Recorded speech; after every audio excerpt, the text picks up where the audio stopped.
Salut les gars, j'espère que vous allez bien, c'est Isma, bienvenue sur Ce qui me fait kiffer, la chaîne YouTube qui mélange pop culture et street culture. On se retrouve aujourd'hui pour la review de l'épisode 3 de House of the Dragon. Beaucoup de choses sur la chaîne, la vidéo sort seulement mercredi, l'épisode est sorti ce lundi. Voilà, dans la journée arrive également la review du film événement français Le Visiteur du Futur. Voilà, ça arrive ce soir. House of the Dragon, ça arrivera vers midi. On l'espère, voilà. Demain, She-Hulk, voilà, trop de trucs. Et bien sûr, vendredi, Le Seigneur des Anneaux. D'ailleurs, les amis, allez voir ma review du Seigneur des Anneaux. Je pense que je tiens quelque chose, j'ai une piste, voilà, sur qui est l'étranger dans la série Les Anneaux de Pouvoir. Abonne-toi, commente, like et partage. Et on attaque tout de suite. Il n'y a pas de respect, je me permets ce que je veux. Voilà, donc, les gars, House of the Dragon, épisode 3. Qu'est-ce qui se passe dans cet épisode? Eh ben, on y va tout de suite. L'épisode, il commence avec une scène très très belle où on voit un seul dragonnier sur son dragon. Il est rouge, c'est Daemon et il se bat contre les gaveurs de crabes. On ne comprend pas trop encore le contexte chronologique de cet épisode. En tout cas, on voit juste Daemon ravager les armées du gaveur de crabes et il y a un mec, ça a l'air d'être un mec de Corlys Valerion. Il dit mon prince, mon roi, ou peut-être un mec des manteaux d'or, je sais pas trop. Mais en tout cas, il est en mode oui, mon prince arrive, il va nous sauver, le puissant démon. Et il est mort. Voilà, il est écrasé, c'est fini pour lui. Je l'avais vu venir, mais c'était drôle. Après cette intro qui se finit avec plus ou moins une défaite, Daemon qui fait une retraite parce qu'il se fait vaincre par les gaveurs de crabes qui sont cachés dans une forteresse un peu sous forme de caverne. Voilà, la série nous balance le générique, les trucs d'usage et on attaque avec un autre axe narratif qui concerne celui du roi Viserys. Viserys, on découvre qu'il a un enfant. Il y a donc eu un énorme temps qui sépare l'épisode 2 et 3 et on découvre qu'il s'agit d'une période de 3 ans. Il s'avère qu'il a eu son premier fils de Alicent. Cet enfant s'appelle Aegon. Le grand Aegon, Aegon le Conquérant, Aegon II, il me semble. On a donc Aegon qui est là, son premier-né. Et donc, toutes les questions de légitimité sur qui est l'héritier du trône va revenir. On va voir tout ça plus tard. Pour célébrer la naissance du grand Aegon le Conquérant, il s'avère qu'ils vont aller au bois du roi, célébrer la chasse traditionnelle, afin de rendre hommage à l'enfant né et aux 7 dieux, bref, leur croyance, tu connais Westeros. Et cet épisode, déjà, moi, il m'a fait beaucoup penser dans l'épisode de Game of Thrones où Robert Baratheon et sa cour sont allés au bois du roi, justement. Et ouais, cool, nostalgie, bien touché, franchement, j'ai bien aimé. J'ai retrouvé ce truc. D'ailleurs, ça m'a même donné envie de reprendre les 8 saisons de GOT à la fin de House of the Dragon.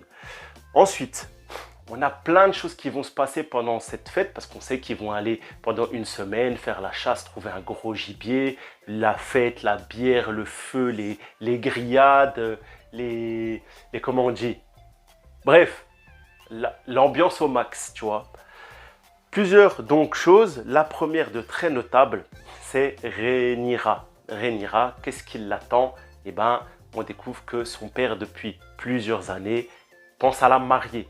Forcément, la reine, faut la marier, la fille du roi, faut la marier, la princesse, faut la marier.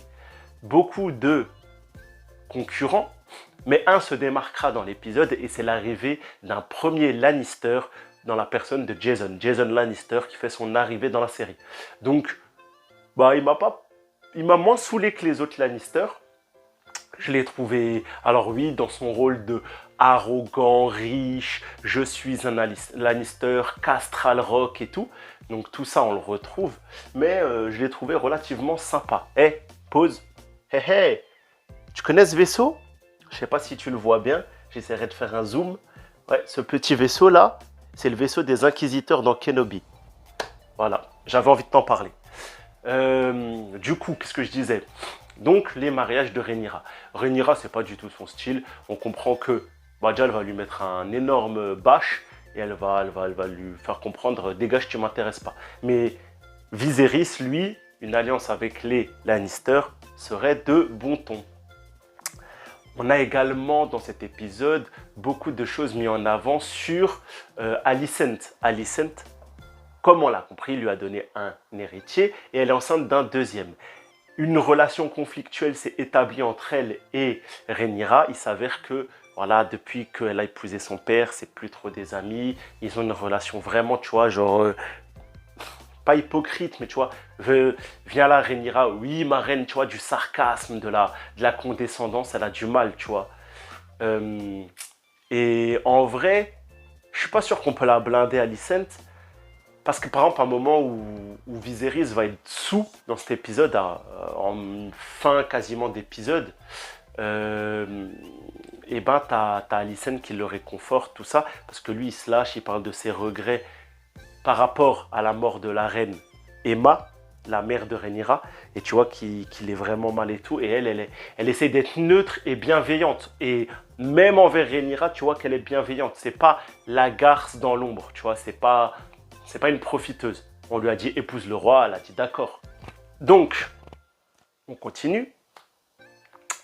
On a également, dans cet épisode, pas mal de scènes qui nous montrent l'affection justement de Viserys envers Rhaenyra. Viserys, tu vois que c'est un bon père. C'est un bon père, il veut protéger sa fille avec un mari. Voilà, c'est culturel, tu vois, du Moyen-Âge, d'une époque féodale. La femme, elle a au final très peu de force et de pouvoir juridique. C'est l'homme qui la protège, tout ça. Tu connais, tu comprends un peu l'idée. À un moment, sa fille, elle n'est pas là. Et il panique. Elle est où ma fille? Elle est où ma fille? Enfin, tu vois qu'il a une réaction. Où est Rhaenyra? Il a besoin, il l'aime et ça le chagrine de l'avoir vexé. Et il y a plusieurs scènes qui vont nous montrer ça. Il s'avère qu'en l'occurrence, Rhaenyra, elle va chevaucher à travers bois pour fuir les célébrations. Et elle va être suivie par Criston Cole, le chevalier qu'on a vu à maintes reprises depuis l'épisode 1, qui a l'air d'être important. Je pense que ça va être la romance de Rhaenyra dans la saga.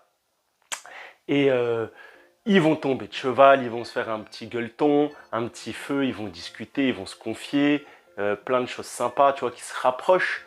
Donc la romance pour moi c'est dans l'épisode 4, surtout que si on a eu une ellipse de 6 mois entre l'épisode 1 et 2, une ellipse de 3 ans entre l'épisode 2 et 3, à mon avis on aura à nouveau une grosse ellipse entre l'épisode 3 et 4. Donc elle sera vraiment peut-être en âge de se marier, peut-être qu'elle aura fréquenté Criston Cole hors champ, comme on peut dire, et du coup voilà, on va voir ce qui va advenir. Dans les faits notables, il y a une scène que j'ai bien aimée, tu vois. Il y a une scène que j'ai bien aimée dans cet épisode, c'est Rhaenyra et Criston Cole qui se font attaquer par un sanglier sauvage pendant la nuit, tu vois. Une des nuits où ils sont au bois du roi. Et il s'avère qu'en fait, Rhaenyra, elle a un côté un peu mad, tu vois. La mad princess. Elle a un couteau, tac, tac, tac, tac. Elle va combattre le sanglier, elle va le tuer. Et dans sa colère, elle va vraiment s'acharner avec une dizaine de coups de couteau. Rhaenyra, en fait, faut comprendre. Elle est reine légitime, mais elle a un petit frère, sa meilleure amie l'a trahi. Elle a des problèmes d'ado, tu vois. Ça reste une ado, bon, elle a 17 ans. C'est-à-dire qu'elle avait 14 ans il y a à peu près 3 ans. C'est chelou. Mais bon, pour moi, j'ai jamais trouvé que dans l'épisode 1, elle avait 14 ans. Mais ça, souvent, dans les séries américaines, on a du mal à bien estimer, bien évaluer l'âge. En tout cas, un côté Mad Princess, déferlement de rage, pas au même moment, mais à peu près à la même période où Daemon, lui aussi, va avoir un déferlement de rage. Mais je garde ça pour la fin de vidéo, reste bien jusqu'à la fin. L'ultime théorie, j'ai demandé 60 vues, vous m'en avez donné 41, 42, il y a eu un effort, on a fait une petite hausse sur House of the Dragon. Vous avez mérité le reveal de ouf les gars. Bref, donc sur cette partie lointaine de Westeros qui est le degré de pierre, là où a lieu la bataille entre les gaveurs de pierre, les pirates et les Valérions. Et là, on a toute la famille Valérion. Alors, on a Corvys Valérion, on a son frère qui a d'ailleurs écrit une lettre au roi pour lui demander son aide, mais on y vient plus tard. Et on a le fils, on a Lénore. Franchement, si j'avais le temps, j'aurais mis la lessive Lénore en insert, mais j'ai pas le temps. Lénore Valérion.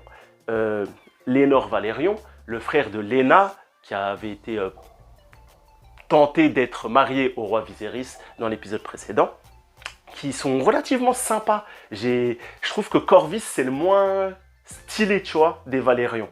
En tout cas, ils se battent tous sur le champ de bataille, Valérion et Manteau d'Or contre ces mecs-là. Et là, on comprend que voilà, ils sont en train de perdre du terrain, ils sont en train de perdre la bataille. Ça fait 3 ans qu'ils se battent, 3 ans. Et là, c'est chaud.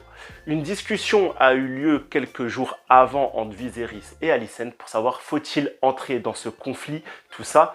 Que devez-vous faire? Est-ce que c'est mieux pour Westeros de laisser prospérer le gaveur de crabe ou est-ce que c'est mieux de le combattre? Faut-il aider votre frère, oui ou non? Et tu vois que le roi aime son frère. Le roi aime Daemon. Encore une fois, le roi est un homme bon, tu vois. Le roi est un homme bon et c'est flagrant. Bref, pendant cette réunion au degré de pierre, Daemon reçoit une missive de son frère, il la lit et là il tabasse le messager. En fait, mon frère, je t'aime, j'arrive, je viens t'aider. Je vous ai laissé vous commencer cette guerre, mais cette fois-ci, moi et le royaume, on vient à votre secours. En tout cas, un truc bien, mais il s'avère que dans la tête de Daemon, c'est condescendant. Donc, il massacre le messager et il dit « fuck ». Tu vois, il dit « on va se débrouiller tout seul ». Et c'est très très intéressant. C'est très très intéressant. Alors d'abord, on n'a que 2 scènes de Matt Smith. L'intro et l'outro. Matt Smith, ever acteur de cette série. Je sais, je l'ai déjà dit dans l'épisode 1 et 2. Voilà. Moi, ça va me foutre le seum. Ça va me foutre le seum que les gens se réveillent sur Matt Smith. Mais sachez un truc, les gars. Vous qui critiquez Doctor Who, tu connais peut-être pas cette série, ou peut-être tu la connais et tu la critiques, ou tu la critiques sans la connaître. Tous les acteurs de Doctor Who, même si la série est kitsch, c'est des grands acteurs. David Tennant, Peter Capaldi, Matt Smith, Jodie Whittaker, c'est tous des acteurs incroyables. Donc, quand vous avez un acteur de Doctor Who, les gars, faites confiance. On sait ce qu'on fait, les gars. On sait ce qu'on fait. Bref, Daemon est incroyable dans cet épisode. Et surtout dans cette fin d'épisode. Parce qu'il se dit quoi? Mon frère arrive, il veut m'aider. Non, non, je vais faire tout seul. Il élabore un plan de fou. Zarma, je me rends, drapeau blanc. Il s'approche. Il fait sortir les gaveurs de pierre. Il les tue tous. Il appelle Araxax. Comment? Araxex? Araxes? Xaraxex. Bon, j'ai du mal avec le nom de son dragon, mais en tout cas, voilà, dragon, bam, des archers qui lui tirent dessus, il évite tout, il se prend des flèches, tout ça. Bref, à la fin de cet épisode, grâce à une scène de combat très très cool, j'ai vu un peu limite Achille dans Troie, débarquement sur les plages de Troie, tu vois. Il court tout seul avec son épée, kshak-cha, kshak-cha. Il les flingue tous et tout, il monte vers le gaveur de crabe. Matt Smith, franchement, il a une tête, il est... Ouais, franchement, je suis love. C'était une bête de scène. Et même avec le combo Daemon et le dragon, c'est bon, tu vois. Donc, j'ai l'impression que le gaveur de crabe, c'est terminé. Daemon et les Valérions ont conquis les degrés de pierre. Le roi va arriver, mais la guerre va être finie.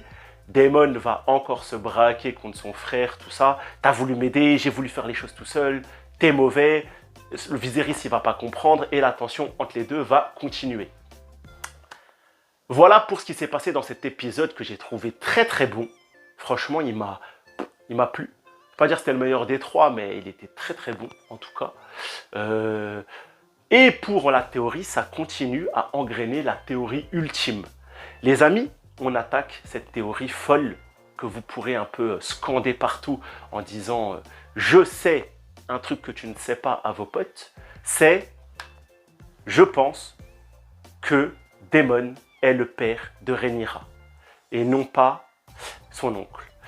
Pourquoi dans l'épisode 1, j'ai qualifié ma vidéo de duo ambigu? Tu vois, qui sont dans la salle un peu obscure, tout ça, où ils parlent en valérien ou en targaryen, tout ça. Ils ont une relation ouf.